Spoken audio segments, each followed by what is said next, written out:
এই সময়ছোৱাত ব্যয় সংকোচৰ কথা তেওঁ কিয় নকলে কাৰণ যে সন্মুখত নিৰ্বাচন আছিলে 5খন ৰাজ্যৰ নিৰ্বাচন আছিলে সেই কাৰণে ভাৰতৰ ৰাইজক এই যেটো ক্ৰাইসিস এই ক্ৰাইসিসৰ কথা তেওঁলোকে লুকুৱাই ৰাখিলে এটা ঘপককে তেওঁ আপোনাৰ ইভেন্ট শপত গ্ৰহণ কৰাৰ পাছতহে তেওঁৰ মনত পৰিলে দেশ ভক্তি জাগি উঠিলে ঘপককে সেই কথাটো আমি দেখিবলৈ পাইছো আপোনালোকে নিশ্চয় দেখা পালে খানাপাৰাত কেনেকুৱা জাক জমকতাৰে মুখ্যমন্ত্ৰী হিমন্ত বিশ্ব শৰ্মাৰ দ্বিতীয় কাৰ্যকালৰ কাৰণে শপত গ্ৰহণ অনুষ্ঠান আয়োজন কৰা হ'ল সেই তাতো কিমান আসলে যান বাহন তেওঁলোকে ব্যৱস্থা কৰিছিলে চাৰ্টাৰ্ড ফ্লাইটৰ কথাও আহিছে প্ৰায় 40খন মান আহিছিলে বুলি কৈছে আৰু দেশ বিদেশৰ মানুহটো আহিছে আমাৰ ভাৰতৰে যিবিলাক ভিভিআইপি কিমান আহিছিলে আপোনালোকে নিশ্চয় জানে কিমান আসলতে সেই সময়ছোৱাত কিমান গাড়ী মটৰ চলিছিলে আপোনালোকে নিশ্চয় দেখা পাইছিলে গতিকে এনেকৈ আসলতে সন্মুখত এতিয়া নিৰ্বাচন যে নাই সেই কাৰণে তেওঁলোকে ঘপককে এতিয়া ঘোষণা কৰি দিলে এটা মানে এটা ইমাৰ্জেন্সি এটা সিচুৱেশ্যন আমাৰ সন্মুখত আছে গতিকে আমাক বিপদত পেলাইছে এই চৰকাৰখনে আপোনালোকে নিশ্চয় দেখা পাইছে যে যি ধৰণে বৰ্তমান সময়ত মূল্য বৃদ্ধি হৈছে এতিয়া সাধাৰণ মানুহে কোনো কাৰণতে আসলতে ভালকে চলিব নোৱাৰে এতিয়া মৰি মৰি জীয়াই থাকিব লাগিব আপোনালোকে নিশ্চয় দেখিছে প্ৰথম তেওঁলোকৰ এই মূল্য বৃদ্ধিৰ ক্ষেত্ৰত মই সাংঘাতিক এটা বস্তু দেখিলো বাণিজ্যিক চিলিণ্ডাৰৰ দাম তেওঁলোকে একেবাৰতে 850 টকা বৃদ্ধি কৰিছিলে আজিৰ দিনটোত বাণিজ্যিক চিলিণ্ডাৰৰ দামটো 3293 টকা কেনেকৈ অদ্ভুত এটা কাৰ্যসূচী আৰম্ভ হৈছে আসলতে আগতে আমি 1400 টকাত বাণিজ্যিক চিলিণ্ডাৰ পাওঁ সেই দামটো কেনেকৈ 3293 টকা কৰি দিয়াৰ ফলস্বৰূপে আমাৰ সাধাৰণ যিবিলাক আসলতে দোকান যে দিয়ে আজি ফাষ্ট ফুডৰ দোকানৰ পৰা আৰম্ভ কৰি যিবিলাক কমাৰ্চিয়েল যিবিলাক দোকানী যিবিলাক আসলতে এই বাণিজ্যিক চিলিণ্ডাৰ ব্যৱহাৰ কৰে তাৰ ফলস্বৰূপে এই যিবিলাক আসলতে দোকানী তেওঁলোকৰ ওপৰত মাধমাৰ মানে মৰা নাই চৰকাৰ হোটেল ব্যৱসায় বা এইসমূহত সমান্তৰালভাৱে তাৰ কাৰণে ভুক্তভোগী আমি ৰাইজখনো হ'ব লাগিব কাৰণ সেই ফাষ্ট ফুড বা সেই দোকানীবিলাক বা সেই আপোনাৰ হোটেলৰ যেতিয়া আপুনি ভাত খাবলৈ যাব চাহ খাবলৈ যাব তেতিয়া তাতো ডেফিনেটলি তেওঁলোকে বৃদ্ধি কৰিব দামটো গতিকে সেই কথা বতৰাবিলাক আমি দেখিছো আৰু প্ৰতি লিটাৰত পেট্ৰলৰ ক্ষেত্ৰত আপোনাৰ 3 টকা 14 পইচাকে বৃদ্ধি কৰা হৈছে আপোনাৰ ডিজেলৰ ক্ষেত্ৰতো প্ৰায় 3 টকা 11 পইচা সম্ভৱ এতিয়া আজিৰ দিনটোত অসমত যদি চাই 101 টকাৰ পৰা 105 টকা পৰ্যন্ত জিলা ভিত্তিক আপোনাৰ পেট্ৰলৰ দাম হৈছে গৈ আজি আপোনাৰ ডিজেলৰ দাম আপোনাৰ 92 টকাৰ পৰা ইতিমধ্যে বিভিন্ন জিলাত আপোনাৰ 95 টকা পৰ্যন্ত হৈছে গতিকে এনেকুৱা পৰ্যায়ত আপোনাৰ মূল্য বৃদ্ধি হৈছে আৰু তেওঁলোকে আমাক এটা বুজাব যে এই মূল্য বৃদ্ধিটো আচলতে আমি সহিব লাগে যে সন্মুখত এটা ক্ৰাইসিস আহি আছে যে আপোনাৰ মধ্যপ্ৰাচ্যত হৈ থকা যিখন যুদ্ধ সেই যুদ্ধৰ কাৰণে আমি সাজু হ'ব লাগে মিতব্যয় হ'ব লাগে এতিয়া আমি ইভি চলাব লাগে বুলি কোৱা হৈছে ইলেক্ট্ৰিক বাহন চলাব লাগে সেই কথা আজি কোৱা হৈছে গতিকে সেই কথা বতৰাবিলাক যে কৈছে সেই কথাবিলাক কোৱাৰ আৰত আমি এটা কথা দেখিছো যে এতিয়া বিশ্ব বজাৰত আমি তুলনা কৰিব লাগিব সঁচাসঁচিকে আসলতে পেট্ৰল বা খাৰুৱা তেলৰ মূল্য আন্তঃৰাষ্ট্ৰীয় বজাৰত কিমান সেইটো আসলতে পতা দৰকাৰ আছে আজিৰ দিনটোত যদি আপোনালোকে চাই যে 1 বেৰেল আপোনাৰ খাৰুৱা তেলৰ মূল্য US ডলাৰত আপোনাৰ 103 মানে $103 মানে 159 লিটাৰ আমি খাৰুৱা তেল পাওঁ গতিকে এই মুহূৰ্তত আপোনালোকে যদি হিচাপ কৰি চাই ডলাৰৰ লগত ভাৰতীয় মূল্য যদি তুলনা কৰি চাই তেতিয়াহ'লে প্ৰতি লিটাৰ খাৰুৱা তেলৰ মূল্য আজিৰ দিনটোত হ'ব 63 টকা 37 পইচা গতিকে চৰকাৰখনে কিমান আমাৰ পৰা টেক্স লৈছে এই যে ক্ৰাইসিস আছে ক্ৰাইসিস অহাৰ কাৰণে ৰাইজৰ পৰা টেক্স লোৱা তেওঁলোকে বন্ধ কৰিছে নেকি সেই কথা পাতিব লাগিব আমি এতিয়া যদি আপোনালোকে চাই চেন্ট্ৰেল গভৰ্ণমেণ্টে আমাৰ পৰা এক্সাইজ ডিউটি ইনক্লুড কৰি টেক্স লয় 19 টকা 90 পইচা আজিৰ দিনটোত পেট্ৰল পাৰ লিটাৰ আপোনাৰ 19 টকা 90 পইচা তেওঁলোকে আপোনাৰ চেন্ট্ৰেল টেক্স লয় অসম চৰকাৰ ৰাজ্য চৰকাৰবিলাকে ভেটৰ নামত আপোনাৰ এতিয়া আপোনাৰ পেট্ৰলৰ ক্ষেত্ৰত 18 টকা 80 পইচা লয় গতিকে কেৱল পেট্ৰলত যদি আপোনালোকে চাই 38 টকা 70 পইচা আপোনাৰ কেন্দ্ৰীয় চৰকাৰ ৰাজ্য চৰকাৰে মিলি আমাৰ পৰা টেক্স লয় তাৰ সমান্তৰালভাৱে এই ডিলাৰবিলাকৰ পেট্ৰল ডিপুবিলাকৰ 3 টকা তেওঁলোকৰ আপোনাৰ ডিলাৰ চাৰ্জ আছেই তাৰ পাছত প্ৰসেসিং কৰা যিবিলাক তেলৰ কোম্পানী তেওঁলোকৰ ৰেটটো আছেই গতিকে চৰকাৰখনে আমাৰ পৰা কিমান লৈছে এই কথাটো আমি কৈছো যে চৰকাৰখনে আপোনাৰ কেৱল 1 লিটাৰ পেট্ৰলত আপোনাৰ 38 টকা 70 পইচা লৈছে ডিজেলৰ ক্ষেত্ৰত যদি আপোনালোকে চাই তেতিয়া দেখিব যে চেন্ট্ৰেল গভৰ্ণমেণ্টে ডিজেলত আজিৰ দিনটোত আপোনাৰ 15 টকা 80 পইচা তেওঁলোকে চাৰ্জ কৰে পাৰ লিটাৰ আৰু আপোনাৰ ষ্টেট গভৰ্ণমেণ্টে ডিজেলৰ ক্ষেত্ৰত 14 টকা 60 পইচা তেওঁলোকে চাৰ্জ কৰে তেনেকৈ যদি হিচাপ কৰি চাই আজিৰ দিনটোত পাৰ লিটাৰ ডিজেলত 30 টকা 40 পইচা তেওঁলোকে চাৰ্জ কৰে গতিকে এই ক্ৰাইসিসৰ সময়ত ৰাইজক সকাহ দিবৰ কাৰণে এই চৰকাৰখনে কিয় আসলতে আমাৰ পৰা টেক্সটো কমকৈ ল'ব নোৱাৰে সেই প্ৰশ্নটো আমি উত্থাপন কৰিছো ইণ্টাৰনেশ্যনেল মাৰ্কেটত মই পুনৰ দোহাৰিছো আজিৰ দিনটোত পাৰ লিটাৰ পেট্ৰল বা খাৰুৱা তেলৰ যদি দামটো চাই তেনেহ'লে 63.37 ৰুপিজ সেই কথাটো মই কৈছো আৰু এই মুহূৰ্তত কেৱল এই পেট্ৰলজাত সামগ্ৰীৰ যে দাম বাঢ়িছে সেইটোতো নহয় আমি দেখিছো আজি চাউল মধ্যপ্ৰাচ্য যুদ্ধৰ লগত চাগে চাউলটোৰ ইমান বেছি লেনদেন নাই আজি চাউলৰ দাম আপোনাৰ কেনেকৈ বৃদ্ধি হৈছে আপোনালোকে নিশ্চয় দেখা পাইছে আজি দাইলৰ দাম কেনেকৈ বৃদ্ধি হৈছে আপোনালোকে নিশ্চয় দেখা পাইছে আজি মিঠাতেলৰ দাম বৃদ্ধি হৈছে আজি কণীৰ দাম বৃদ্ধি হৈছে আজি আপোনাৰ গাখীৰৰ দাম বৃদ্ধি হৈছে আজি আচলতে কি বস্তুৰ দাম বৃদ্ধি হোৱা নাই সেইটোহে আমি বিচাৰি ফুৰিছো এতিয়া মানে এই চৰকাৰখনে বিজেপি চৰকাৰখনে ভাল দিনৰ সপোন দেখুৱাই এতিয়া আমাৰ ভাৰতৰ জনতাৰ কাৰণে অসমৰ জনতাৰ কাৰণে বেয়া দিনহে লৈ আহিলে সেইটোহে আমি দেখিবলৈ মই এইখিনিতে অকণমান ভাষ্য শুনাব বিচাৰিছো কিদৰে আচলতে সৰ্বসাধাৰণে এই বিষয়টোক লৈ মন্তব্য কৰিছে সৰ্বসাধাৰণৰ কিছু ভাষ্য আছে অকণমান আমি ভাষ্যখিনি শুনাব বিচাৰিছো তাৰপিছত আকৌ আহিম চাউলৰ দাম 2 টকা 3 টকা কেজিত বাঢ়িছেই এইটো আজি মোটামুটি এমাহ দুমাহ ধৰি প্ৰতি মাহে বা প্ৰতি সপ্তাহত কোনোবা সপ্তাহত 50 টকা বাঢ়িছে কোনোবা 100 টকা বাঢ়িছে এনে 2 টকা 3 টকা কেজিত বাঢ়িছে ইয়াতে পেট্ৰল ডিজেলৰ লৈ পেলাই কোনো হেৰি নাই মোটামুটি ধৰক নাই আপুনি সোণা চক্তিত বাঢ়ি গৈছে 50-60 টকা পেকেটত অৱস্থা নোহোৱা হৈছে মানুহবিলাক আৰু ইলেকশ্যন যোৱাৰ পিছতে চব বস্তুৰ দাম বাঢ়িছে আৰু বাঢ়িবই আৰু উপায় নাই আৰু তাৰ মাজেৰে আমি চলিব লাগিব আৰু চিন্তাৰ বিষয় নিশ্চয় হয় সৰ্বসাধাৰণ ৰাইজৰ এইটো চিন্তাৰ বিষয় হয় বস্তুৰ দাম বাঢ়িলেতো চিন্তাৰ বিষয় হ'বই আৰু এইখিনি বস্তু 200 টকা এইখিনি বস্তু 200 টকাৰ বস্তু বহুত দাম বাঢ়িছে আমাৰতো বহুত অসুবিধা হৈ আছে বস্তুৰ সেইটো পেট্ৰল ডিজেলৰ দাম বাঢ়িছে বুলি কাৰণে হৈছে নেকি সেইটো কিন্তু আমিতো সাধাৰণ মানুহৰ কষ্ট হৈছে আমাদের উপার্জন তো বৃদ্ধি হচ্ছে না উপার্জন বৃদ্ধি না হলে সাধারণত সাংসারিক কষ্টটা আসবেই যেখানে আগে আধা কিলো নেওয়া যেত ওখানে হয়তো 1 পা নিতে হবে কিছু করার নেই কারণ কি উপার্জন নেই উপার্জন সরকারের যদি সেরকম কোনো উপার্জন বৃদ্ধি করার সুযোগ করে দেয় কোনো কারখানা কলকারখানা গড়িয়ে দেয় তাহলে আমাদের জন্য খুব সুবিধা হবে সমস্যা একটাই যে আজকাল আমরা চা দোকানে খেতে গেলে আগে 5 টাকা ছিল এখন ওরা 10 টাকা নিতে হচ্ছে যেহেতু জিনিসের দাম বেশি সরকার এটার যদি একটু মূল্যবৃদ্ধিটা যদি একটু রোধ করে তাহলে স্বাভাবিক জনতার জন্য খুব একটু ভালো হয় আর কি এয়া আছিলে সৰ্বসাধাৰণৰ ভাষ্য আৰু ইতিমধ্যে আমি যিধৰণে কৈছোঁ সৰ্বসাধাৰণ ক্ষতিগ্ৰস্ত হৈছে লগতে আমি ভাষ্য শুনাব বিচাৰিম এই মুহূৰ্তত একাংশ খুচুৰা ব্যৱসায়ীয়ে কি কৈছে ৰিটেইল যিসকল ব্যৱসায়ী আছে খুচুৰা ব্যৱসায়ী তেওঁলোকে কি কৈছে অকণমান ভাষ্য শুনাব বিচাৰিছোঁ ডিজেল পেট্ৰল দাম বঢ়াৰ আগতে অলৰেডি চাউলৰ দাম 4 টকা 5 টকা মিঠাতেল 5 টকা 6 টকা এইবিলাক বাঢ়া আৰম্ভ হৈ গ'ল তো আজি আকৌ নতুন কিমান তেল বাঢ়াৰ লগে কিমান নতুন ৰেট সেইটো আকৌ লক্ষণীয় হ'ব অলৰেডি 4 টকা 5 টকা কিলোত বাঢ়িছে তেলত এনেকুৱা আপোনাৰ 6 টকা 7 টকা লিটাৰত বাঢ়িছে তো এতিয়া আকৌ আজি নতুন যেতিয়া তেল শুনিছোঁ নিজত যে 3 টকাকৈ পেট্ৰল ডিজেল বাঢ়িলে আকৌ বাঢ়িব এতিয়া তো নিশ্চয় অলপ বেপাৰত আমাৰ অলপ হেম্পাৰ পৰিবই নিশ্চয় আৰু লগতে হোলচেল যিসকল ব্যৱসায়ী আছে হোলচেল বা পাইকাৰী ব্যৱসায়ীসকলৰ ভাষ্য কিছু পৃথক তেওঁলোকে কৈছে যে পূৰ্বৰ পৰা কিছু দাম বৃদ্ধি হৈ আছে সামান্য দাম বৃদ্ধি হৈ আছে কিন্তু এতিয়াই খুচুৰা বজাৰত প্ৰভাৱ পৰিব হয়তো নালাগিছিল কিন্তু কিদৰে পৰিছে তেওঁলোকৰ স্পষ্ট নহয় অকণমান সেই পাইকাৰী ব্যৱসায়ীৰ ভাষ্য আছে সেইখিনি শুনাই আমি পুনৰ আলোচনা মাজলৈ এনে চ'ৰ্চত চাউলৰ দাম 2 টকা 3 টকা কেজিত বাঢ়িছেই এইটো আজি মোটামুটি এমাহ দুমাহ ধৰি প্ৰতি মাহে বা প্ৰতি সপ্তাহত কোনোবা সপ্তাহত 50 টকা বাঢ়িছে কোনোবা 100 টকা বাঢ়িছে এনে 2 টকা 3 টকা কেজিত বাঢ়িছে ইয়াতে পেট্ৰল ডিজেলৰ লৈ পেলাই কোনো হেৰি নাই চাউলৰ দামত হেৰি আছে অলপ মোটামুটি ধৰক নাই আপুনি সোণা চক্তিত বাঢ়ি গৈছে 50-60 টকা পেকেটত আৰু বিপিটিটো মোটামুটি 50-60 টকা পেকেটত বাঢ়ি গৈছে আৰু কেআৰটিটো মোটামুটি 40-50 টকা বাঢ়িছে কিন্তু এদিনত বঢ়া নাই এইটো ক্ৰমান্বয়ে বাঢ়ি আহিছে লাহে লাহে মানে নাই কিন্তু বৰ্তমানলৈ বঢ়া নাই কাৰণ আমি ডাইৰেক্ট কোম্পানীৰ লগতে এটাচ আছোঁ এতিয়ালৈ এনেকুৱা কোনো ইনফৰমেশ্যন আমাৰ হাতত নাই বাঢ়িছে বুলি হয়তো আগন্তুক বাঢ়িব পাৰে এইটো ক'ব নোৱাৰিম এতিয়া হ'ব পাৰে তেনেকুৱা বিশেষ হেৰিত কিন্তু এতিয়ালৈ বঢ়া নাই কিন্তু যদিও বজাৰত খাদ্য সামগ্ৰী বা বিশেষকৈ নিত্য ব্যৱহাৰ্য খাদ্য সামগ্ৰীৰ দাম বাঢ়িছে কিন্তু পাইকাৰী ব্যৱসায়ৰ যিটো ভাষ্য সেই ভাষ্যত কোৱা হৈছে যে এতিয়ালৈকে দাম বঢ়া নাই বিভিন্ন সামগ্ৰীৰ দাম বঢ়া নাই আৰু যিসমূহ সামগ্ৰীৰ দাম বাঢ়িছে পূৰ্বেই সেই দাম বৃদ্ধি হৈয়ে আছে গতিকে হঠাৎ খুচুৰা বজাৰত প্ৰভাৱ পৰাটোৰ কাৰণ একাংশ অসাধু ব্যৱসায়ী আৰু মধ্যভোগীৰ হয়তো প্ৰৱেশ ঘটিছে যাৰ বাবে কিন্তু প্ৰশাসন বা যোগান বিভাগে হওক বা সংশ্লিষ্ট বিভাগসমূহে নজৰ ৰখাটো প্ৰয়োজন চৰকাৰৰ এই ক্ষেত্ৰত সজাগ হোৱাটো প্ৰয়োজন যি নহওক মই পুনৰ ষ্টুডিঅ'ৰ মজিলৈ আহিছোঁ কেশু ভট্টাচাৰ্য ডাঙৰীয়া আছে বিষয়টো সন্দৰ্ভত যদিও জটিল আমি কৈছোঁ যে মূল্যবৃদ্ধি হৈ আছে বা হ'বই কিন্তু তাৰ মাজতো এতিয়া পৰিস্থিতি জটিল আৰু এই ধৰণৰ যিসমূহ বিষয় কিন্তু এই সময়ত অধিক গুৰুত্ব দিবলগীয়া যাতে বজাৰত সৰ্বসাধাৰণ আকৌ এফালেতো দাম বাঢ়িছেই আকৌ যদি এনেধৰণৰ একাংশ মধ্যভোগীৰ প্ৰৱেশ ঘটে অধিক ক্ষতিগ্ৰস্ত হ'বলগীয়া হয় ধন্যবাদ আচলতে কি মূল্য বৃদ্ধি কাক চুই নাযায় প্ৰতিজন নাগৰিককে চুই যায় ইয়াত মানে এনেকুৱা কথা নাই যে ইয়াত এটা অংশৰ মানুহ ইয়াৰ পৰা ৰেহাই পায় মূল্য বৃদ্ধি এইটো আমাৰ মানে নিত্য ব্যৱহাৰ্য সামগ্ৰী যিবোৰ আছে সেইবিলাকৰ মূল্য বৃদ্ধিয়ে কাকো সুখী নকৰে আৰু তাৰ প্ৰভাৱৰ মোৰ ওপৰতো পৰিছে গতিকে এইটো মূল্য বৃদ্ধি কেতিয়াও কাৰো কাৰণে কাম্য নহয় কিন্তু যিখিনি এই কথাটো ঠিক যে সমসাময়িক বিশ্বত যি ধৰণৰ ঘটনাবোৰ ঘটি আছে ৰাছিয়া ইউক্ৰেইনৰ যুদ্ধ ইজৰাইল পেলেষ্টাইন তাৰপিছত আপোনাৰ এইফালে ইজৰাইল ইৰাণ তাত আমেৰিকা জড়িত হৈ আছে গতিকে এই গোটেই ব্যৱস্থাটো এতিয়া চাওক এতিয়া পৃথিৱীখন একেবাৰে এখন ঘৰৰ দৰে হৈ পৰিছে যদিও আমি জিঅ'গ্ৰাফিকেলি বেলেগ বেলেগ কাণ্ট্ৰিৰ নাম লৈ আছোঁ কিন্তু আমি প্ৰতিটো বিষয়ত ইখন কাণ্ট্ৰি সিখন কাণ্ট্ৰি বা ইখন দেশ আন এখন দেশৰ ওপৰত নিৰ্ভৰশীল কাৰণ এতিয়া গোটেই বস্তুটো গ্ল'বেল ইকনমি গতিকে সেইকাৰণে এতিয়া কিবা এটা ঘটনা ঘটিলেই বিশ্বত যদি এক অস্থিৰতা বিৰাজ কৰে তেনেহ'লে তাৰ প্ৰভাৱ আন দেশলৈ বিয়পি যায় এতিয়া বিশেষকৈ যিটো আমাৰ ইৰাণ আৰু ইজৰাইলৰ যিখন যুদ্ধ বা আমেৰিকাৰ লগত যিটো সংঘাত সেই সংঘাতৰ ফলত কিন্তু আটাইতকৈ ক্ষতিগ্ৰস্ত হৈছে অকল ভাৰতবৰ্ষই নহয় আজিতো আপুনি আচৰিত হ'ব আপুনি যদি কৈ দিয়ে মই দেশকেইখনৰ নাম কৈয়ে দিব পাৰিম আজি আমেৰিকাৰ দেশ তেওঁলোকেতো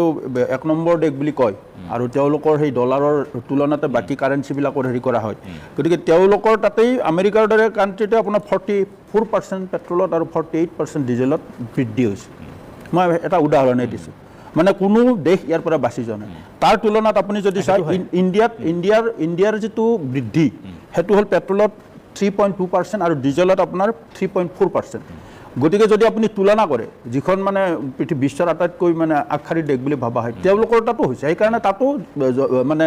জনসাধাৰণে তাতো বিক্ষোভ প্ৰদৰ্শন কৰিছে। গতিকে এই যিটো সামগ্ৰিক যিটো অস্থিৰতা, এই অস্থিৰতাটোৱে আচলতে গোটেই দেশলৈ এইবাৰ বিশেষকৈ গোটেই দেশলৈ আপোনাৰ অশনি সংকেত কঢ়িয়াই আনিছে। এইখিনিতে মই আপোনাক কেইটামান কথা কওঁ। ভাৰতবৰ্ষৰ যিটো স্বাধীনতাৰ পিছৰে পৰা যি চৰকাৰে নহওক, ভাৰতবৰ্ষৰ যিটো আমাৰ যিটো ব্যৱস্থা, সেই ব্যৱস্থাটোৱে কিন্তু ক'ব গ'লে আন দেশৰ তুলনাত, আমাৰ চুবুৰীয়া দেশবিলাকৰ তুলনাত ভাৰতবৰ্ষই অৰ্থনীতিটোক মোটামুটিকৈ সুস্থিৰভাৱে ৰাখিছে। 2008 চনত যেতিয়া বিশ্বজুৰি মন্দা হৈছিল, 8-9 চনত, তেতিয়াও ভাৰতবৰ্ষৰ অৰ্থনীতিটো সেই সময়ৰ চৰকাৰে সুস্থিৰ কৰি ৰাখিবলৈ চেষ্টা কৰিছিল। আৰু যিকোনো ক্ৰাইচিছত দেখা যায়, ভাৰতবৰ্ষত যিকোনো ক্ৰাইচিছত শাসক আৰু বিৰোধী পক্ষই সদায় সন্মিলিতভাৱে থিয় দিয়ে। এইটো এটা আমাৰ কাৰণে অতি শুভ কথা, আমাৰ দেশখনৰ কাৰণে, দেশৰ জনসাধাৰণৰ কাৰণে এইটো এটা শুভ সংকেত। সেই সময়ত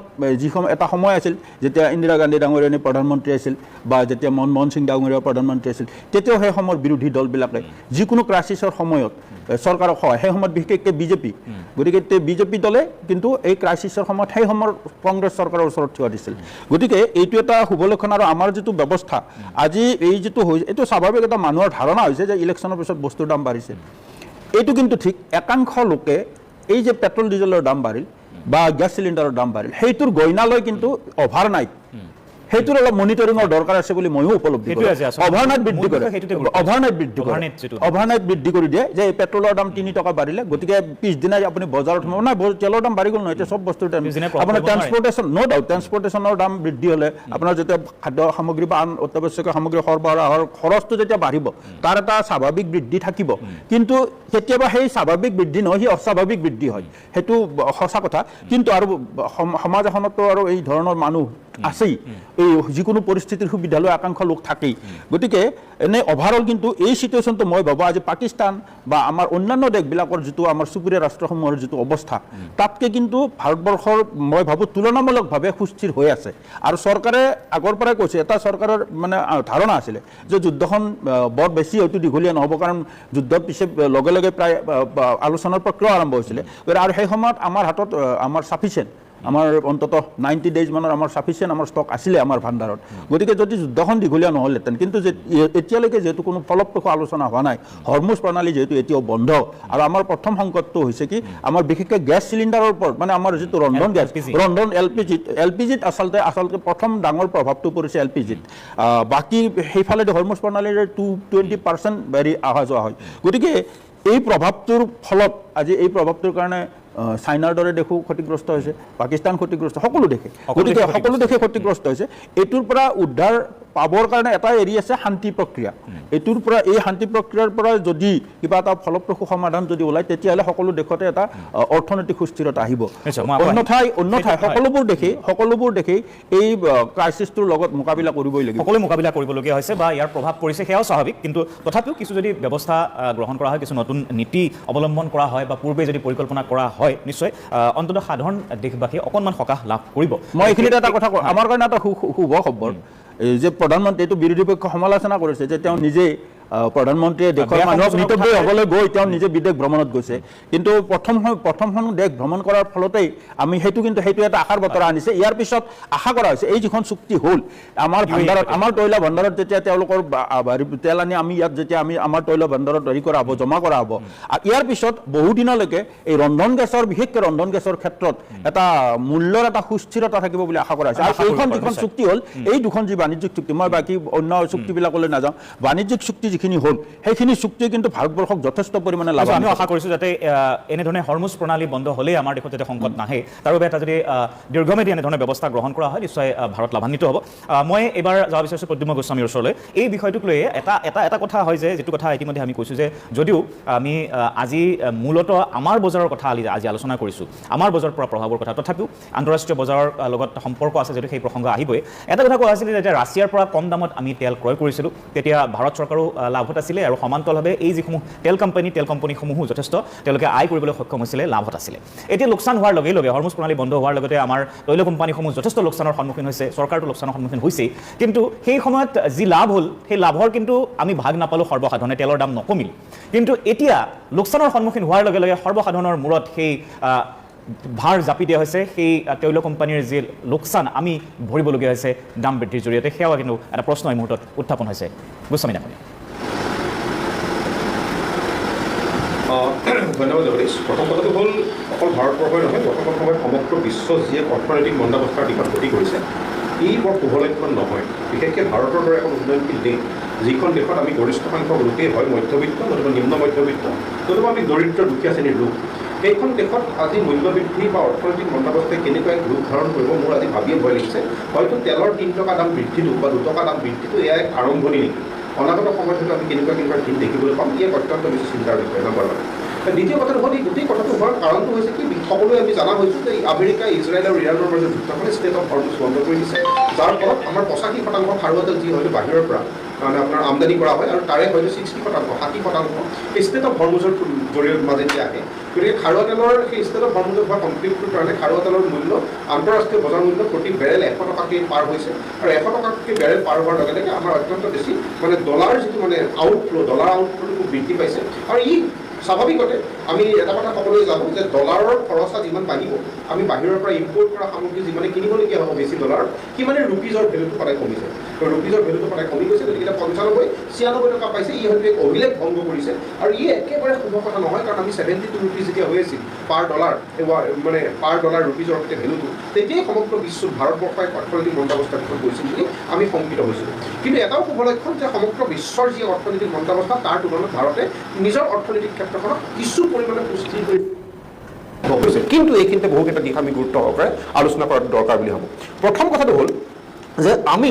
এনেকুৱা এখন দেশ, যিখন দেশত আমি বহু পৰিয়াল আছে, যি পৰিয়াল হয়তো আজিৰ তাৰিখতো চৰকাৰী হিতাধিকাৰী আঁচনিৰ পৰা নিৰ্ভৰ কৰি আছে, যিটো বহু পৰিয়াল এনেকুৱা আছে যি পৰিয়ালৰ কাৰণে মানে আপোনাৰ 1 লিটাৰ মিঠাতেল কিনাটো আজিৰ তাৰিখত দুষ্প্ৰাপ্য। তেওঁলোকে হয়তো 100 গ্ৰাম মিঠাতেল কিনিয়েই এসপ্তাহ ধৰি গোটেই পৰিয়ালটো চলাবলগীয়া হয়। 10 টকাৰ নিমখ কিনিয়ে হয়তো মাছ ধৰি চলাবলগীয়া হয়, মানে এপোৱা দালি কিনিয়ে আপোনাৰ 1 কেজি চাউল কিনিয়ে হয়তো কেইবামাহো চলাব, মানে 100 বা কেইবাটাও দিন চলাবলগীয়া হয়। কিন্তু ভাৰতবৰ্ষৰ এনেকুৱা এখন ৰাষ্ট্ৰত যেতিয়া আমি 1 টকা 2 টকাকৈ বৃদ্ধি পায়, তেতিয়া কোনখিনি লোক আটাইতকৈ বেছি ক্ষতিগ্ৰস্ত হ'ব? আটাইতকৈ এতিয়া বৰ্তমান যিসকল চাকৰিয়াল আছে, যিসকল চাকৰিয়ালে আজিৰ তাৰিখত চাকৰি কৰি আছে, চৰকাৰী দৰমহা পাই আছে, বা বিভিন্ন কোম্পানীত MNC বিলাকত খুব ভাল দৰমহা পাই আছে, কাইলৈ 8 পে কমিশ্যন আহিব, 8 পে কমিশ্যন হোৱাৰ লগে লগে তেখেতলোকৰ দৰমহা বৃদ্ধি পাব। এই কথাবিলাকে আটাইতকৈ বেছি ক্ষতিগ্ৰস্ত কৰিব যিসকল লোকৰ আজিৰ তাৰিখত কোনো ধৰণৰ চাকৰি বাকৰিৰ পৰা আদি কৰি এটা প্ৰত্যক্ষ ইনকাম চ'ৰ্চ নাই। গতিকে ভাৰতবৰ্ষতো এনেকুৱা এখন দেশ, আমি যিখন দেশত আমি সাধাৰণ এটা মূল্যবৃদ্ধিয়ে এখন দেশক মানে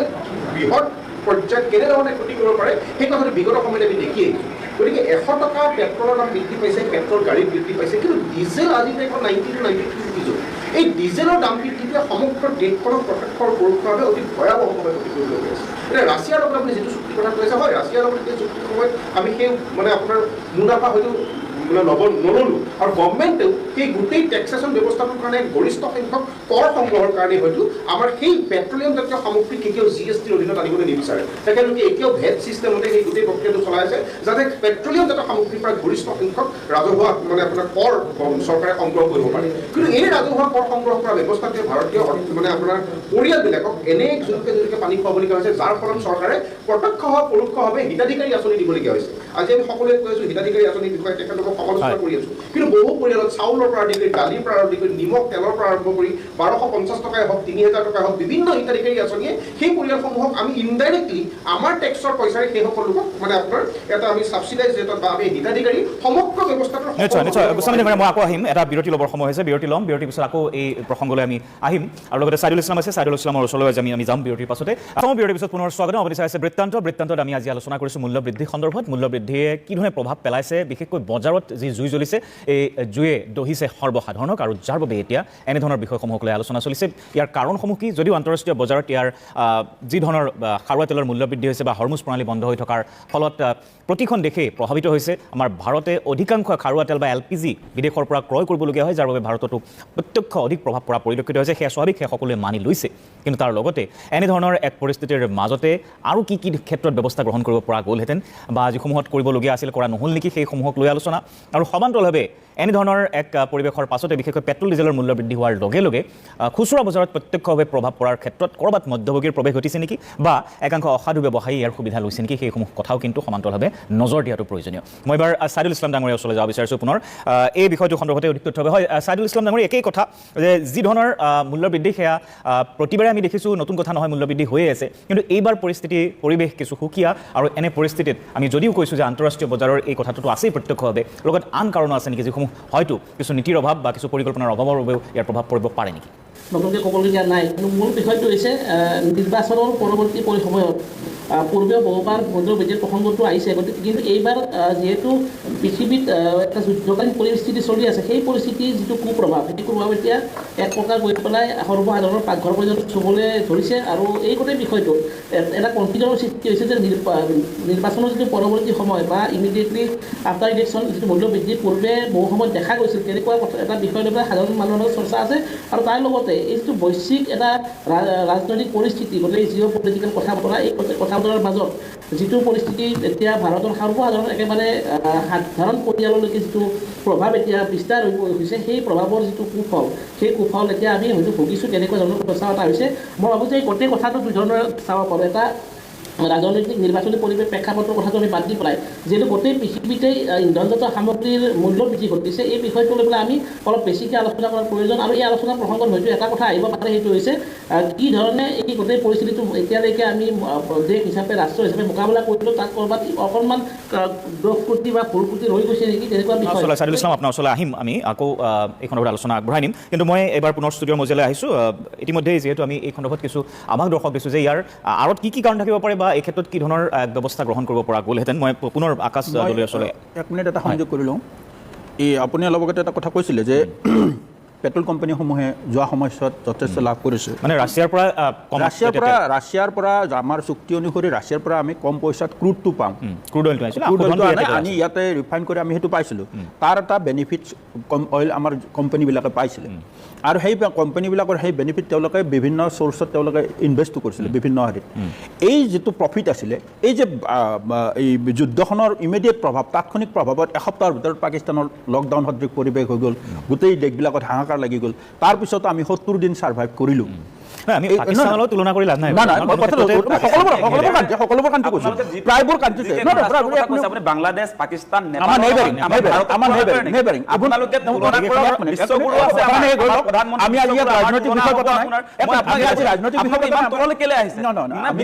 প্ৰধানমন্ত্ৰী মোদীৰ ৰেংকটো আমি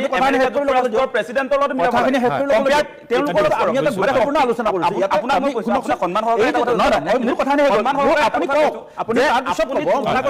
বিশ্বৰ ডাঙৰ ডাঙৰ নেতাবিলাকৰ লগত নৰেন্দ্ৰ মোদীৰ তুলনা হ'ব লাগে আজি ডাঙৰ নেতা ট্ৰাম্পৰ লগত বিশ্বৰ ডাঙৰ নেতা হয় আপোনালোকে বাংলাদেশ পাকিস্তানৰ আপোনালোকে দুখীয়া ৰাষ্ট্ৰবিলাকৰ লগত আপোনালোকে তুলনা কৰিব লাগিব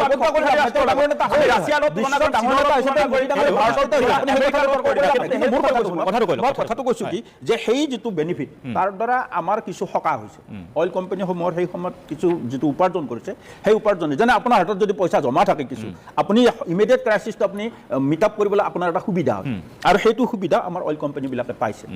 কিন্তু লাহে লাহে যুদ্ধৰো কোনো এটা কংক্ৰিট চলিউশ্যনৰ ৰাস্তা ওলোৱা নাই আমাৰো ষ্টক কমি আহিছে গতিকে এইটো ক্ৰাইচিছত এতিয়া চিন্তাৰ প্ৰয়োজন হৈছে সেইকাৰণে প্ৰধানমন্ত্ৰী ডাঙৰীয়া এটা আগতীয়া সতৰ্কবাণী দিছে মই আকাশলৈ ওচৰলৈ আহিছোঁ বিষয়টো সন্দৰ্ভত মানে মই এটা কথাই ভাবি আছোঁ যে বৰ্তমান সময়ততো আমাৰ বিজেপিৰ মানুহবিলাকে বা গোটেই ভাৰতৰ মানুহেও আপোনাৰ নৰেন্দ্ৰ মোদীক পৃথিৱীৰ আটাইতকৈ শক্তিশালী নেতা হিচাপে স্বীকৃতিয়ে দিয়ে গতিকে এই মানুহজনৰ নেতৃত্বত মই ভাবিছিলোঁ যে এই যুদ্ধ যে চলি আছে আজি 3-4 মাহ ধৰি তেওঁ আচলতে বন্ধই কৰিব পাৰিব লাগিছিলে তেওঁ কাৰণ আপোনাৰ গোটেই শক্তিশালী ৰাষ্ট্ৰৰ লগত এটা বন্ধুত্বপূৰ্ণ তেওঁৰ সম্পৰ্ক আছে তেওঁৰ প্ৰভাৱটো আমি দেখিবলৈ পোৱা নাই মানে আমি আশা কৰোঁ যে বিশ্বগুৰু নৰেন্দ্ৰ মোদীৰ হাতত সেই শক্তিটো আচলতে থাকিব লাগে সেই পাৱাৰটো তেওঁৰ হাতত থাকিব লাগে এনেকুৱা চিটুৱেশ্যনবিলাকত যুদ্ধকালীন সময়ত সেই শক্তি প্ৰয়োগ কৰিব পাৰিব লাগে সেইটো আশা কৰোঁ মানে কিন্তু আমি দেখিছোঁ যে তেওঁৰ কোনো আচলতে ৰুল নাই তেওঁকতো সিদিনা আপোনাৰ ভয় খুৱাই দিলে ডনাল্ড ট্ৰাম্পে যে আপোনাৰ সেই ৰাছিয়াৰ পৰা তেল কিনিব নোৱাৰিব বুলি তেনেকুৱা এটা ভাবুকিও দিলে অনুমতি ল'ব লাগিব আমেৰিকাৰ পৰা সেই কথাও ক'লে ডনাল্ড ট্ৰাম্পে আৰু মোদীয়ে সেই সময়ত মনে মনে থাকিলে প্ৰতিক্ৰিয়া আমি একো দেখা নাপালোঁ সেই বস্তুবিলাক আমি দেখিছোঁ নিশ্চয় মই আকৌ আহিম এটা বিৰতিৰ সময় হৈছে পুনৰ বিৰতি লৈছোঁ বিৰতিৰ পিছত পুনৰ উভতি আহিম বিৰতিৰ পিছত পুনৰ স্বাগতম আপুনি চাইছে বৃত্তান্তত আমি আজি মূল্য বৃদ্ধি সন্দৰ্ভত আলোচনা কৰিছোঁ কাৰণ চাউল দাইল গাখীৰ মিঠাতেলৰ পৰা আদি কৰি পেট্ৰল ডিজেললৈকে দাম বৃদ্ধি হৈছে প্ৰতিবিধ সামগ্ৰীৰে দাম বৃদ্ধি হৈছে আনকি জীৱনদায়িনী ঔষধৰো দাম বৃদ্ধি হৈছে আৰু এই সময়ছোৱাত সৰ্বসাধাৰণৰ বাবে অধিক জুৰুলা হৈ পৰিছে এই সময় অধিক কঠিন হৈ পৰিছে এই সময় জেপ উদং হৈছে, পকেট খালী হৈ পৰিছে সৰ্বসাধাৰণৰ। গতিকে খাটি খোৱা যিখিনি মানুহ, একেবাৰে কম উপাৰ্জনৰ যিখিনি মানুহ, সেইখিনি মানুহৰ চলাৰ বাবে এতিয়া প্ৰতিদিনেই চিন্তা হৈ পৰিছে কেনেদৰে আগবাঢ়িব অনাগত দিনসমূহ। আৰু তাৰ মাজতে প্ৰধানমন্ত্ৰীৰ ব্যয় সংকোচনৰ আহ্বানত আতংকিত হৈ পৰিছে সৰ্বসাধাৰণ। আৰু ইয়াৰে কিন্তু একাংশ সুবিধা লৈছে মধ্যভোগীয়ে, একাংশ দুষ্ট বনিয়াই, যাৰ বাবে অধিক ক্ষতিগ্ৰস্ত হৈছে সৰ্বসাধাৰণ। গতিকে বজাৰত অনিয়ন্ত্ৰিত এই পৰিৱেশৰ ক্ষেত্ৰত নজৰ দিয়াটো প্ৰয়োজন চৰকাৰৰো বা সংশ্লিষ্ট বিভাগসমূহৰো। সেই সন্দৰ্ভত আলোচনা কৰিছোঁ। মই এবাৰ ডক্টৰ প্ৰদ্যুম্ন গোস্বামীৰ ওচৰলৈ পুনৰবাৰ যাব বিচাৰিছোঁ। প্ৰদ্যুম্ন গোস্বামী ডাঙৰীয়া, কিছু কথা আপুনি ইতিমধ্যেই কৈছে, গতিকে আন্তঃৰাষ্ট্ৰীয় পৰ্যায়ৰ বিষয়টোতো আছেই। সমান্তৰালভাৱে যদিও আমাৰ এখন বিশাল দেশ আৰু এতিয়াও আমি এখন উন্নয়নশীল দেশতে আছোঁ, এতিয়াও প্ৰায় দুখীয়া আমাৰ অধিকাংশ মানুহ। গতিকে অন্ততঃ এই সাধাৰণ যিখিনি সামগ্ৰী, নিত্য ব্যৱহাৰ্য সামগ্ৰী, খাদ্য সামগ্ৰী, জীৱনদায়িনী ঔষধ, এনেও যদি আমি চাওঁ আমাৰ দেশত শিক্ষা, স্বাস্থ্যৰ ক্ষেত্ৰত কিমান মহঙা হৈ পৰিছে, প্ৰতি ক্ষেত্ৰতে কি ধৰণৰ খৰচ বৃদ্ধি পাইছে, দাম বৃদ্ধি পাইছে, সকলোৱে জানো। তেনে পৰিস্থিতিত অন্ততঃ খাদ্য সামগ্ৰীখিনি আৰু একেবাৰে সাধাৰণ সামগ্ৰীখিনি বা জীৱনদায়িনী ঔষধখিনিৰ ক্ষেত্ৰত যদি অকণমান সকাহ দিয়াৰ ব্যৱস্থা কৰে, তেতিয়া নিশ্চয় সকলো ৰাইজ উপকৃত হ'ব। আমাক হয়তো এই বিনামূলীয়া আঁচনি নালাগে, কিন্তু এনেধৰণৰ সুবিধা যদি দিয়ে সকলো শ্ৰেণীৰ লোকে উপকৃত নহ'ব জানো? চাওক, এইটো উপকৃত হোৱাৰ আচলতে কথাই নহয়। এখন ছাকচেছফুল গভৰ্ণমেণ্ট তেতিয়াহে ক'ব পাৰি যেতিয়া গভৰ্ণমেণ্টখনে বিশেষকৈ হেল্থ আৰু এডুকেশ্যন এই দুটা বস্তু আমাৰ আমাৰ মানে সমাজখনৰ এক অত্যন্ত এক গুৰুত্বপূৰ্ণ ভেটি বুলি ধৰা হয়। আৰু এই দুটা বিষয়ৰ লগতে মানুহৰ গোটেই মানে আপোনাৰ খৰচৰ পৰা আৰম্ভ কৰি গোটেই এটা পৰিয়ালক কেনেকৈ নিয়ন্ত্ৰণ কৰিছে, গোটেইখিনি কথা জড়িত হৈ থাকে। গতিকে এডুকেশ্যনটো বহু ক্ষেত্ৰত ফ্ৰী কৰিছে, বেলেগ কথা, এইটো আপোনাৰ বেলেগ কথা। আৰু হেল্থটো ছেক্টৰটোৰ ক্ষেত্ৰত আমাৰ হেল্থ ছেক্টৰটো কিন্তু বহু ক্ষেত্ৰত ফ্ৰী কৰি দিয়াটো, বিশেষকৈ যিসকল ব্যক্তিয়ে এই ঔষধসমূহ খাই আছে, এই ঔষধসমূহৰ ভিতৰত আমি BPL-ৰ কাৰ্ড থকা ব্যক্তিজনক, যিসকলৰ আজি প্ৰধানমন্ত্ৰীৰ এখন যে আপোনাৰ আয়ুষৰ কাৰ্ড আছে, সেই কাৰ্ডৰ অধীনত কিছুমান ঔষধ ফ্ৰী পায়। কিন্তু এটা সময়ত আমি অকল সেইসকল লোকৰ কথা ভাবিলেও নহ'ব। আমাৰ যিসকল মধ্যবিত্ত শ্ৰেণীটো আছে, আটাইতকৈ বেছি প্ৰত্যক্ষ বা পৰোক্ষভাৱে সদায় ভুক্তভোগী হৈ আহে মধ্যবিত্ত চামটো। কাৰণ যিসকল আপোনাৰ দৰিদ্ৰ সীমাৰেখাৰ তলৰ যিসকল ব্যক্তি আছে, তেখেতলোকে বিভিন্ন প্ৰকাৰে ট্ৰিটমেণ্টৰ পৰা, আঁচনিৰ পৰা বহুখিনি বস্তু পায়, কিন্তু যিসকল ব্যক্তি দৰিদ্ৰ সীমাৰেখাৰ তলত নপৰেও আৰু তেখেতলোকৰ ইনকামটো এটা মধ্যবিত্ত শ্ৰেণীত পৰে, আটাইতকৈ বেছি খৰচৰ পৰা আৰম্ভ কৰি গোটেই সমগ্ৰ ব্যৱস্থাটোত সদায় ভুক্তভোগী হয় এই মধ্যবিত্ত শ্ৰেণীটো। মই সেইকাৰণে বাৰে প্ৰতি এটা কথা কওঁ, এই টুল গেটখন যে কৰিছে, টুল গেটখনত এতিয়া 140 টকা, 130 টকা, 120 টকা দিবলগীয়া হয়। কিন্তু এটা কথা মনত ৰাখিব লাগিব, কোটি টকীয়া উপাৰ্জন কৰা মানুহজনেও একেই দিব লাগিব ধন আৰু সাধাৰণজনেও একেই দিব লাগিব। একজেক্টলি, টুল গেটখনেৰে যোৱা এল্ট'খনেও একেটা পইচাই দিবলগীয়া হয়। কিন্তু এল্ট'খনৰ ব্যক্তিজনৰ, মাৰ্চিডিছখনৰ ব্যক্তিজনৰ মান্থলি ইনকামৰ মাজত আকাশ পাতাল পাৰ্থক্য থাকে। কিন্তু যিসকল দৰিদ্ৰ সীমাৰেখা তলৰ ব্যক্তি, তেখেতলোকে বিভিন্ন প্ৰকাৰে বিভিন্ন আঁচনিৰ অন্তৰ্ভুক্ত হৈ আহিছে। গতিকে এনেকুৱা ধৰণৰ কথাবিলাক যদি আমি সামগ্ৰিকভাৱে সমাজখনৰ ভিতৰত চাওঁ, আমি চব ফালৰ পৰা মধ্যবিত্ত চামটো সকলো ফালৰ পৰা চেণ্ডউইচ, আমি সকলো ফালৰ পৰা এটা হেঁচাত সদায় অনবৰতে থাকিবলগীয়া হয়। এটা মধ্যবিত্ত চামৰ এটা ব্যক্তিসকলৰ যদি এটা ট্ৰিটমেণ্টৰ কাৰণে যাবলগীয়া হয়, তেখেতলোকে হয়তো আয়ুষ্মান ভাৰতৰ কাৰ্ডখনো নাপায়, তেখেতলোকৰ এটা ইনকাম চ'ৰ্চো নাই যে 5 লাখ 10 লাখ টকা ব্যয় কৰি এটা ট্ৰিটমেণ্ট চলাব পাৰিব খুব উচ্চ মানদণ্ডৰ হস্পিটেলত। এনেকুৱা ক্ষেত্ৰত মধ্যবিত্তসকল বহু ক্ষেত্ৰত তেখেতলোকে বিভিন্ন ধৰণৰ সমস্যাৰ সন্মুখীন হয়। গতিকে এনেকুৱা ধৰণৰ ক্ষেত্ৰত আৰু অকণমান আগতে আপুনি যিটো কথা ক'লে, সেই প্ৰসংগটোত মই এটা কথা কওঁ, মধ্যভোগীয়ে কেনেদৰে এই বিষয়টোত আন্তঃৰাষ্ট্ৰীয় ক্ৰাইচিছৰ সময়টোত কেনেদৰে আপোনাৰ মানে তেখেতলোকে নিজৰ সুবিধা আদায় কৰিছে। এতিয়া চাওক, আমাৰ সাধাৰণতে প্ৰধানমন্ত্ৰীগৰাকীয়ে যিকোনো প্ৰকাৰে গ'ল্ডটো কিনিবলৈ কিয় বাধা দিছিল? গ'ল্ডটো কিনিবলৈ এইকাৰণে বাধা দিছিল যে যিহেতু পেট্ৰলজাত সামগ্ৰীক আমি ইম্পৰ্ট কৰিবলগীয়া হয়, আমদানি কৰিবলগীয়া হয়, সেই আমদানিটোত সাধাৰণতে যিহেতু ডলাৰৰ ফ্ল'টো বহু বেছি বাঢ়ি গৈছে আৰু গ'ল্ডো আমি প্ৰায় 90% গ'ল্ড ভাৰতবৰ্ষৰ বাহিৰৰ পৰা ভাৰতবৰ্ষলৈ আমদানি কৰিবলগীয়া হয়।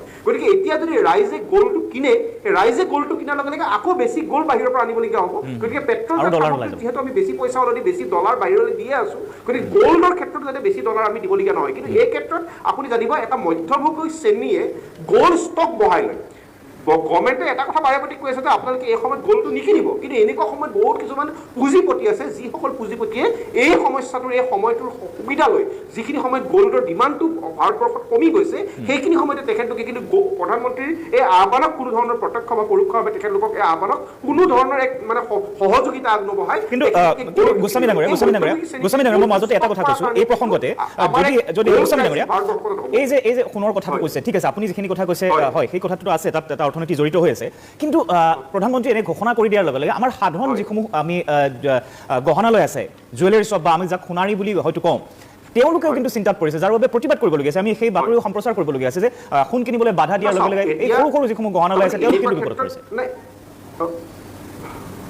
না চাওক, এতিয়া মই ইকনমিক্সৰ ছাত্ৰ নহয়, কিন্তু যিমান দূৰ জানো যে এনেকুৱা ধৰণৰ ইণ্টাৰনেশ্যনেল ক্ৰাইচিছৰ সময়ত আমি দেশৰ ভিতৰতে খৰচৰ মাত্ৰাটো বৃদ্ধি কৰিব লাগে। ধৰক আপুনি আগতে যদি 100 টকা মাহে খৰচ কৰিছিল, এতিয়া এনেকুৱা ক্ৰাইচিছত আপুনি 200 টকা খৰচ কৰাটো বাঞ্ছনীয়, কোনোবাই হয়তো 500 টকা খৰচ কৰাটো বাঞ্ছনীয়। আমি ইণ্টাৰনেশ্যনেল ডলাৰ ফ্ল'টো বন্ধ কৰি পেলাই আমাৰ কাণ্ট্ৰিৰ ভিতৰতে বৃদ্ধি কৰিব লাগে। কাণ্ট্ৰিৰ ভিতৰত ৰুপিৰ ফ্ল' বৃদ্ধি কৰিলে আপুনি যদি বাহিৰলৈ ক'ৰবাত ফুৰিবলৈ আপুনি বেলেগ এখন ফৰেইন কাণ্ট্ৰি যাব বিচাৰিছে, তাতকৈ আপুনি গোৱা যাওক, তাতকৈ আপুনি মানালী যাওক, তাতকৈ আপুনি চিমলা যাওক। তাৰমানে আমি ইণ্ডিয়ান টুৰিজিমটো আৰু ভাৰতবৰ্ষতে উৎপাদিত বস্তুবিলাক আমি বেছি ক্ৰয় বিক্ৰয় কৰিব লাগে। কিন্তু গ'ল্ডটো যিহেতু 90% গ'ল্ড আমি ভাৰতবৰ্ষৰ বাহিৰৰ পৰা আমদানি কৰিবলগীয়া হয়, সেই গ'ল্ডটো যদি আমি প্ৰত্যেকজন ব্যক্তিয়ে কিনিবলৈ বিচাৰোঁ, গ'ল্ডৰ ষ্টকটো ভাৰতবৰ্ষত কমি যাব। আৰু যেতিয়া গ'ল্ডৰ ষ্টকটো কমি যাব, তেতিয়া সেই সোণাৰীসকলেই সেই গ'ল্ডটো আন্তঃৰাষ্ট্ৰীয় বজাৰৰ পৰা উঠাবলগীয়া হ'ব। আৰু আন্তঃৰাষ্ট্ৰীয় বজাৰৰ পৰা উঠাবলগীয়া হ'লে আমি ডলাৰ ফ্ল'টো কিহত কিনিব লাগিব? ডলাৰত কিনিব লাগিব। সেই ডলাৰ ফ্ল'টো আন্তঃৰাষ্ট্ৰীয় মাৰ্কেটলৈ বৃদ্ধি হৈ গুচি যাব। অলৰেডি পেট্ৰলিয়ামজাত সামগ্ৰীত ডলাৰৰ ফ্ল'টো আন্তঃৰাষ্ট্ৰীয় মাৰ্কেটলৈ বৃদ্ধি পাইছে। আৰু এটা কথা আপোনালোকে সকলোৱে জানে, ডেফিনেটলি জানে চাগে,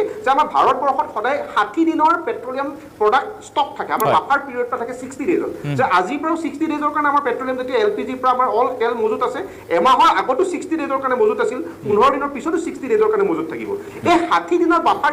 ষ্টকটো আমাৰ মেইনটেইন কৰি ৰাখিবলগীয়া কাৰণে ডলাৰৰ পৰিমাণটো পেট্ৰলিয়ামজাত সামগ্ৰীত যিমানে বৃদ্ধি নকৰক, ভাৰতবৰ্ষই সেই পেট্ৰলিয়ামজাত সামগ্ৰীটো কিনিবলৈ বাধ্য হৈ যায়। কিন্তু 85% পেট্ৰলিয়ামজাত সামগ্ৰী আমাৰ বাহিৰৰ পৰা আহে। গতিকে এনেকুৱা এটা সময়ত গ'ল্ডৰ ক্ৰয় বিক্ৰয়টো অকণমান কম কৰি দিয়াটো সেইটো প্ৰত্যেকজন নাগৰিকৰ এক নেশ্যনেল ডিউটি বুলি আমি কনচিডাৰ কৰোঁ, যাতে আমি গ'ল্ডটোৰ ক্ষেত্ৰত আকৌ বাহিৰৰ পৰা ডলাৰটো ফ্ল' হ'বলৈ যাতে দিবলগীয়া নালাগে। কিন্তু এই ক্ষেত্ৰত আমি কথাবিলাক হৈছে, গোটেই কথাবিলাক আমি এফালে খৰচ। এতিয়া আপোনাৰ ঘৰতে মই চিম্পুল এটা কথা কৈছোঁ, আপুনি বোলে এই মাহত ঘৰত এখন গাড়ী এখন কিনিলে, গাড়ীখন কিনাৰ কাৰণে আপোনাৰ ঘৰত হয়তো লোনৰ EMI দিবলগীয়া হৈছে, পইচা বেছি খৰচা হৈছে, সেইকাৰণে এইবাৰ বিহুত আপুনি কাপোৰ দুযোৰবাৰ কমকৈ কিনিলে। কথাটো সেইটোৱে যে আপোনাৰ এফালে ঘৰখনত খৰচ এটা বৃদ্ধি পোৱা যোৱাৰ লগে লগে আপুনি ঘৰৰ বাকী খৰচবিলাক কিছু পৰিমাণে কমাই দিব লাগে। নিশ্চয়। মই ছাইদুল ইছলামৰ ওচৰলৈ যাব বিচাৰিছোঁ। ছাইদুল ইছলাম আছে আমাৰ সৈতে, আপোনাৰ ওচৰলৈ আহিম। ছাইদুল ইছলামৰ ওচৰলৈ যাব বিচাৰিছোঁ যে কথাটো হৈছে যে এতিয়া যিধৰণে প্ৰধানমন্ত্ৰী মোদীয়েও আহ্বান জনালে, তাৰপিছত ৰিজাৰ্ভ বেংকৰ তৰফৰ পৰাও কোৱা হৈছে, পেট্ৰলিয়াম মন্ত্ৰীও কৈছে, এনেধৰণৰ ঘোষণাত কিন্তু একেবাৰে সাধাৰণ যিখিনি লোক, যিসকলে ইমান অৰ্থনীতি বুজি নাপায়, ইমান আন্তঃৰাষ্ট্ৰীয় এই বজাৰৰ কথা বুজি নাপায়, তেওঁলোক কিন্তু আতংকিত হয়। আমি সাধাৰণতে জানো জানো কিবা এটা ঘোষণা কৰাৰ লগে লগে হঠাৎ পেট্ৰল ডিপোত ভিৰ হৈ যায়, বজাৰত ভিৰ হৈ যায়, আৰু ইয়াৰে সুবিধা অসাধু ব্যৱসায় পূৰ্ণোদ্যমে প্ৰতিবাৰে উঠায়। এইবাৰো তেনে এক পৰিৱেশে দেখিবলৈ পোৱা গৈছে। আৰু সঁচাকৈ এক কোভিডৰ সময়ত যি পৰিস্থিতিৰ সৃষ্টি হৈছিলে, যুদ্ধৰ দেশত যদি যুদ্ধ হয় কি পৰিস্থিতিৰ সৃষ্টি হ'ব, তেনে এক যুদ্ধকালীন পৰিৱেশৰ দিশে বা অনাগত সময় অধিক ভয়াৱহ হ'বলৈ গৈ আছে নেকি ছাইদুল ইছলাম ডাঙৰীয়া?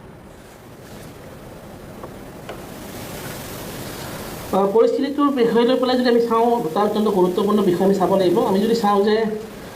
আটাইতকৈ গুৰুত্বপূৰ্ণ এটা এই যিটো ছিজন, এই ছিজনটো হৈছে খাৰিফ ছিজন। এই ছিজনটোত আমাক গোটেই দেশত প্ৰায় 350.54 লাখ মেট্ৰিক টন কেমিকেল ফাৰ্টিলাইজাৰৰ প্ৰয়োজন হয়। আৰু আমাৰ এই মুহূৰ্তত টোটেল দেশত 51% ষ্টক এক্সিষ্টিং ষ্টক আছে। এতিয়া এই যিটো বিষয়, এইটো অত্যন্ত গুৰুত্বপূৰ্ণ বিষয় এই কাৰণে যে আমি ফাৰ্টিলাইজাৰ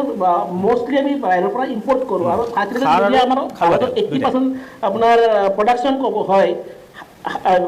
80% প্ৰডাকশ্যন হয়, কিন্তু এই প্ৰডাকশ্যনটোৰ কৰিবৰ কাৰণে আকৌ প্ৰয়োজন হয় মিথেন। এই মিথেনটো আকৌ আহিব লাগে আকৌ হৰমুজ বনাই দিয়ে। এইটো এটা অত্যন্ত গুৰুত্বপূৰ্ণ কথা। দ্বিতীয় বিষয়টো হৈছে আপোনাৰ DAP 65% আমি বাহিৰৰ পৰা ইম্পৰ্ট কৰোঁ, আৰু NPK 100% আমি বাহিৰৰ পৰা ইম্পৰ্ট কৰোঁ। এই যে সাৰৰ যিটো ব্যৱস্থা, এই ব্যৱস্থাটোক লৈ পেলাই মই এইকাৰণে কথাটো ক'ব খুজিছোঁ যে যদি এই খাৰিফ শস্যৰ সময়ত আমাৰ যিসকল অন্নদাতা বা কৃষক আছে, এই কৃষকে যদি এই কেমিকেল ফাৰ্টিলাইজাৰটো সঠিকভাৱে নাপায়, তেতিয়াহ'লে অনাগত যিটো আমাৰ খাদ্য শস্যৰ যিটো মূল্য বৃদ্ধি, এইটো এটা অন্য এটা দিশলৈকে যাব পৰা যোৱাৰ এটা সম্ভাৱনা আছে। আৰু এই গোটেই বিষয়টো যেতিয়া আপুনি কেমিকেল ফাৰ্টিলাইজাৰ কমকৈ ব্যৱহাৰ কৰিব ধৰণৰ এটা যদি আহ্বান দি পেলাই গোটেই কথাটো কৃষকৰ ফালে ঠেলি দিয়া হয় বিষয়টো, তেতিয়াহ'লে মই ভাবোঁ এইটো এটা আমাৰ কাৰণে এটা আৰু জটিলতা আনিব। মই ভাবোঁ এই বিষয়টো এটা গুৰুত্বপূৰ্ণ এটা ভূমিকা চৰকাৰৰ আছে। চৰকাৰে যিকোনো মূল্যৰ বিনিময়ত আমাৰ অন্নদাতাসকলৰ কাৰণে যি সাৰ, কেমিকেল ফাৰ্টিলাইজাৰ, ৰাসায়নিক সাৰ, সেই সাৰৰ যোগান ধৰাটো বাধ্যতামূলক। এইটো এটা অত্যন্ত গুৰুত্বপূৰ্ণ কথা। দ্বিতীয় কথাটো হৈছে LPG আমাৰ টোটেল কানেকশ্যন আছে 30 কোটি আমাৰ LPG কানেকশ্যন। ৱৰ্ল্ড ৱাইড আটাইতকৈ বেছি LPG কানেকশ্যন থকা আমাৰ এখন দেশ। আৰু এই যিটো LPG কানেকশ্যনৰ লগত আমাৰ যিটো পাকঘৰৰ যিটো সম্পৰ্ক, সেইটো কোনো কাৰণতে ব্যাহত হ'ব নালাগে। 2 নম্বৰ কথা। 3 নম্বৰ বিষয়টো হৈছে যিটো ৰুপি ক্ৰেছ কৰিছে আপোনাৰ ডলাৰৰ বিৰুদ্ধে, এইটো হৈছে আপোনাৰ লাষ্ট 70 বা 80টা দিনত 85ৰ পৰা এইটো 96ৰ কাষলৈকে কিন্তু এতিয়া ক্ৰেছ হৈ গৈছে। এই যিটো বিষয়, এইটো বিষয় গোটেই মানুহৰ সৰ্বসাধাৰণ ইকনমিক্স বুজি নোপোৱা মানুহৰ জীৱনতো কিন্তু ইয়াৰ প্ৰভাৱ পৰিব। আৰু 4 নম্বৰ যিটো বিষয়টো এটা মই অসমৰ প্ৰেক্ষাপটত ক'ব খোজোঁ যে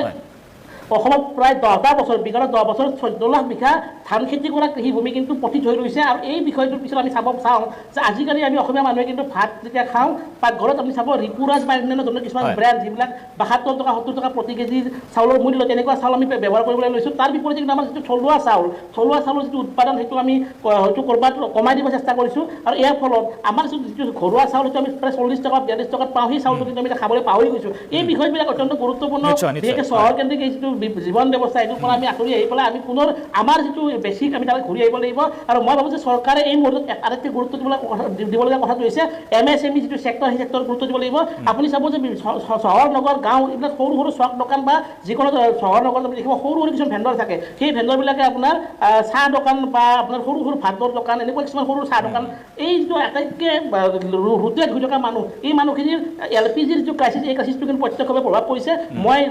বিগত প্ৰায় বহাগ মাহত 6-বাৰমানকৈ উজনি অসমলৈকে গৈছোঁ তাত দেখিছোঁ যে চাহ একাপ 10 টকা আছিল এতিয়া 15 টকা তাৰপিছত কিন্তু কৈ দিয়ে যে চাহ দাদা চাহ আগতে কম পাব কাৰণ আমাৰ এতিয়া ইমানখিনি ষ্টক আছে চাউল মই আকৌ আহিম এটা বিৰতিৰ সময় আছে নিশ্চয় এটা বিৰতি ল'ব লাগিব বিৰতিৰ পিছত পুনৰ স্বাগতম আপুনি চাইছে বৃত্তান্তত মূল্য বৃদ্ধিৰ সন্দৰ্ভত আমি আলোচনা কৰিছোঁ আৰু শেষ পৰ্যায়ত আহি উপনীত হৈছোঁ শেষ অংকত আমি এই মুহূৰ্তত কিশোৰ ভট্টাচাৰ্য ডাঙৰীয়াৰ ওচৰলৈ আহিছোঁ কিবা আপুনি ক'ব বিচাৰিছিলে তেতিয়া মোৰ দুজন আমাৰ প্ৰদ্যুম্ন গোস্বামী ডাঙৰীয়া আৰু ছাইদুল ইছলাম দুয়োগৰাকীয়ে দুটা ধুনীয়া কথা উল্লেখ কৰিছে ইয়াতে আমি সেই বিষয়টোত বেছি গুৰুত্ব দিব লাগে চাওক সোণটো মোৰ ঘৰত মই কিন্তু হয়তো গাড়ীখন চলাবলগীয়া হ'ব পাৰে গেছ চিলিণ্ডাৰটো মোক লাগে কিন্তু সোণটো নহ'লেও মই চলি যায় গতিকে সেইকাৰণে এই সোণৰ ক্ষেত্ৰত প্ৰয়াত প্ৰধানমন্ত্ৰী ইন্দিৰা গান্ধী ডাঙৰীয়াও এবাৰ দেশবাসীক আহ্বান জনাইছিলে সোণ কিনাৰ পৰা বিৰত থাকিবলৈ 2013 চনত সেই সময়ৰ বিত্তমন্ত্ৰী পি চিদাম্বৰম ডাঙৰীয়াও এবাৰ ভাৰতবৰ্ষিক সেই সময়ত ক্ৰুড অইলৰ প্ৰাইচ খুব বাঢ়িছিলে তেলৰ দাম খুব বাঢ়িছিলে 2012-13 তেতিয়া 13 চনত পি চিদাম্বৰম ডাঙৰীয়াও ৰাইজক এটা এপিল কৰিছিল যে আপোনালোকে দেশৰ অৰ্থনীতি সলনি কৰিব পাৰে যদি ছমাহ আপোনালোকে সোণ ক্ৰয় বন্ধ কৰে আৰু যদি এবছৰ কৰে তেনেহ'লে আমাৰ দেশৰ অৰ্থনীতিত এটা গুৰুত্বপূৰ্ণ ইতিবাচক প্ৰভাৱ পৰিব এইটো পি চিদাম্বৰম ডাঙৰীয়াই কৈছিলে গতিকে যিটো বস্তুৰ পৰা এই ক্ৰাইচিছৰ সময়ত আমি যিখিনি আটাইতকৈ বেছি প্ৰয়োজন আমি সেইখিনিত বেছি গুৰুত্ব দিব লাগে যিখিনি কম বেছি পৰিমাণে আমাৰ খুব বেছি প্ৰয়োজন বা অপ্ৰয়োজনীয় বুলি নকওঁ কিন্তু যিখিনি নহ'লেও চলে সেইখিনিক আমি এভইড কৰিব লাগে সেইকাৰণে সোণৰ ক্ষেত্ৰত এতিয়া আমাৰ ছাইদুল ইছলাম ডাঙৰীয়া এটা ধুনীয়া কথা কৈছে এতিয়া খেতিৰ বতৰ এই সময়ত সাৰৰ আমদানিটো কৰিবই লাগিব গতিকে যদি আমি খেতিঘৰ ভাৰতবৰ্ষৰ কৃষি অৰ্থনীতিটো ঠিকে ৰাখিব লাগে আমি সাৰৰ আমদানি কৰিব লাগিব গতিকে সেইকাৰণে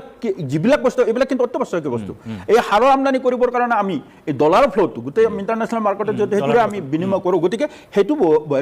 আমাৰ অব্যাহত ৰাখিবৰ কাৰণে ফুৱেল বা আমাৰ সাৰ বা অন্যান্য যিবিলাক আমাৰ অতি প্ৰয়োজনীয় বস্তু আছে সেইখিনি ক্ৰয় কৰাৰ কাৰণে আমাৰ ৰেডিটো ৰাখি বাকী যিখিনি আমি কম্পাৰেটিভলি আমি সদ্যহতে আনিলেও চলে পিছত আনিম সেই ধৰণে আমি যদি আগবাঢ়ো সেইটোৱে প্ৰধানমন্ত্ৰী ডাঙৰীয়াই মানে দেশবাসীক আহ্বান জনাইছে আৰু আমিও ভাবোঁ আমি সকলো সেই দিশটো দেশবাসী হিচাপে আমাৰ সকলো দায়িত্ব আছে সকলোৱে সেই কথাটো গুৰুত্ব দিব লাগিব আকাশলে আৰু এটা কথা আমি দেখা পাওঁ এতিয়া বাৰু দেশৰ পৰিস্থিতি এনেধৰণৰ হৈছে সমগ্ৰ বিশ্বতে প্ৰভাৱ পৰিছে বস্তুৰ দাম বাঢ়িছে কিন্তু পৰিস্থিতি ভাললৈ অহাৰ পিছত দাম কমিব বুলি আশা কৰি আমি আগৰ যদি চাওঁ মই অকল বিজেপি চৰকাৰ বুলি কোৱা আগতেও দেখিছোঁ বস্তুৰ দাম বাঢ়িলে বাঢ়িয়ে থাকে ভাল সময়ত কিন্তু আকৌ কমি নাহে সেইটো একদম মানে দুৰ্ভাগ্যজনক কথা মানে ক্ৰাইচিছৰ সময়ত যিটো দাম বাঢ়ে সেই দামটো ক্ৰাইচিছ শেষ হোৱাৰ পাছত আপোনাৰ দামটো কমি নাযায় মানে দামটো যি ধৰণে বাঢ়ি গ'ল সেই দামটো তেনেকৈ থাকি গুচি যায় গতিকে সেই কথাবিলাক আমি চাব লাগে আৰু সেইটো চাব কোনে এতিয়া সেইটো চাবলৈ আমাৰ চৰকাৰবিলাক থাকে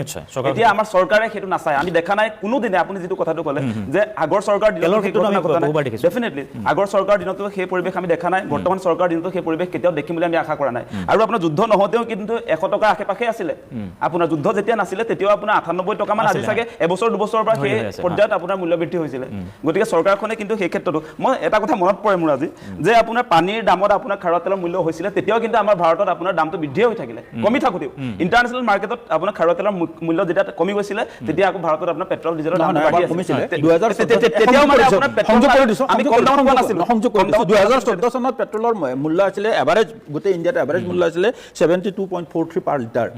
আৰু সেইটো কিন্তু 2015 চনত এবাৰ কমিছিলে সেইটো 60 ৰুপিজলৈকে ডাউন হৈছিলে 60.50 আছিলে এভাৰেজ ৰেট মানে খাৰুৱা তেলৰ দাম সেই সময়ত যেতিয়া কমি গৈছিলে তেতিয়া দেশত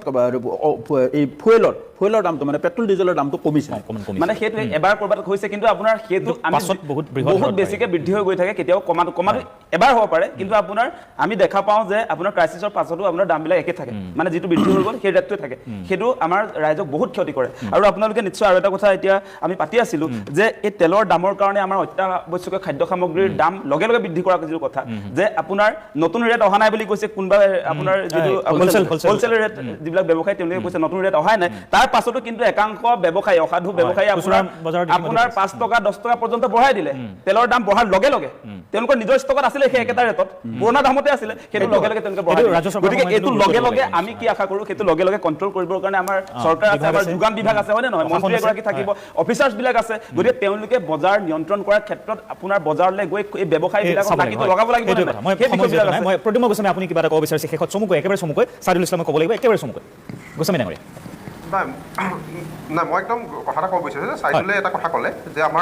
আমাৰ মানে যিটো ৰিপুৰাজ চাউল সোণা শক্তি চাউল এতিয়া ঘৰে ঘৰে হৈছে এই ক্ষেত্ৰত কিন্তু মই এটা কথা কওঁ যে আমি সেই সোণা শক্তি চাউলটো ক'ৰ পৰা আনিছোঁ আমাৰ অসম চৰকাৰৰ কৃষি বিভাগটো আমাৰ যিবিলাক হাইব্ৰিড বা এনেকুৱা বস্তু প্ৰডাক্টবিলাক মাৰ্কেটাইজ কৰাটোত কিন্তু বহু ক্ষেত্ৰত বিফল হৈছে আপুনি অসমত চাওক আমি অসমত আজিৰ তাৰিখত 10 কেজি 12 কেজি 15 কেজি ওজনৰ আমি মাছ এটা অসমৰ মাৰ্কেটত কিন্তু আমি পাবলৈ নাই আজি লাক্সাৰী ফিছৰ ক্ষেত্ৰত লাক্সাৰী ফিছ যিবিলাকক পোৱা হয় আপোনাৰ 15 কেজি ওজনৰ ভকুৱা মাছ 10 কেজি ওজনৰ আপোনাৰ যদি আমাৰ বিয়া সবাহত লাগি থকা যিবিলাক ৰৌ মাছ এই মাছবিলাকৰ পৰা আৰম্ভ কৰি সোণা শক্তিৰ দৰে চাউল যিটো চাউল আজি বাহিৰৰ চাউলটো সেইবিলাক সমগ্ৰ অসমৰ গোটেই মাৰ্কেটটো দখল কৰি লৈছে আজি এগ্ৰিকালচাৰ ডিপাৰ্টমেণ্ট আছে আমাৰ এগ্ৰিকালচাৰ ইউনিভাৰ্চিটি আছে এইবিলাকৰ তত্ত্বাৱধানত গৱেষণা কৰি আমি এনেকুৱা এটা চাউল অসমতে তৈয়াৰ কৰি অসমৰ কৃষকৰ সেই বিষয়সমূহত আচলতে আমাৰ হয় ৰাজ্য চৰকাৰে কৃষি বিভাগে গুৰুত্ব দিব লাগিব একেবাৰে শেষত মই উপায় নাই চাইদুল ইছলাম শেষ এটা শাৰী চাইদুল ইছলাম কামবিলাক আমি কেনেকৈ কৰিছোঁ হয় চাইদুল ইছলাম ডাঙৰীয়া শেষত একেবাৰে সময় নাই মই মাত্ৰ এটা বাক্য ক'ব খোজোঁ যে নাগৰিক হিচাপে আমাৰ দায়িত্ব আমি এই মুহূৰ্তত লাক্সাৰী এভইড কৰিব লাগে ধৰক যিটো প্ৰধানমন্ত্ৰীয়ে কৈছে যে আমি ফৰেন ট্ৰেভেল যাব নালাগে যদি একেবাৰে অত্যাৱশ্যকীয় যাব নালাগে দ্বিতীয় কথাটো হৈছে ফোন কিনিব নালাগে ফোন কিনাৰ ক্ষেত্ৰত অসমীয়া মানুহৰ ইমান বেছি আৱেগ নাই মই জানা 3 নম্বৰ কথাটো হৈছে চৰকাৰৰ দায়িত্বটো হৈছে এই মুহূৰ্তত অত্যাৱশ্যকীয় সামগ্ৰী কিন্তু আমি যেনেকৈ ট্ৰেভেলিং বা এনেকুৱা বিষয়টোৰ পৰা আঁতৰি থাকিব লাগিব একে সময়তে কিন্তু চৰকাৰৰ দায়িত্ব আছে অত্যাৱশ্যকীয় সামগ্ৰী যোগান আৰু মূল্য এইটো নিয়ন্ত্ৰণ কৰা চৰকাৰৰ দায়িত্ব আমাৰ দায়িত্ব চৰকাৰে যিখিনি কথা কৈছে আমি ধন্যবাদ জ্ঞাপন কৰিছোঁ সময় শেষ হৈছে ডক্টৰ প্ৰতিমা গোস্বামীক আমি ধন্যবাদ জ্ঞাপন কৰিছোঁ আকাশ জলে ধন্যবাদ জ্ঞাপন কৰিছোঁ আৰু কিশোৰ ভট্টাচাৰ্য ডাঙৰীয়া ধন্যবাদ জ্ঞাপন কৰিছোঁ অনুষ্ঠানত